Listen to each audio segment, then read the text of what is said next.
دیکھنے میں آیا ہے کہ ایک سیاسی جماعت اور اس کی لیڈرشپ 9 مئی کے واقعات کے بعد سے ایک مسلسل بیانیہ اختیار کیے ہوئے ہے، اور وہ یہ ہے کہ 9 مئی کے واقعات ایک فالس فلیگ آپریشن تھا جس میں پی ڈی ایم کی حکومت اور ملٹری اسٹیبلشمنٹ نے مل کر ایک پاپولر سیاسی جماعت کو ٹھکانے لگانا تھا۔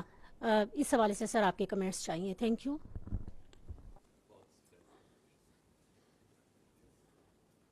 دیکھیے، یہ جو آپ نے بات کی ہے کہ 9 مئی کا سانحہ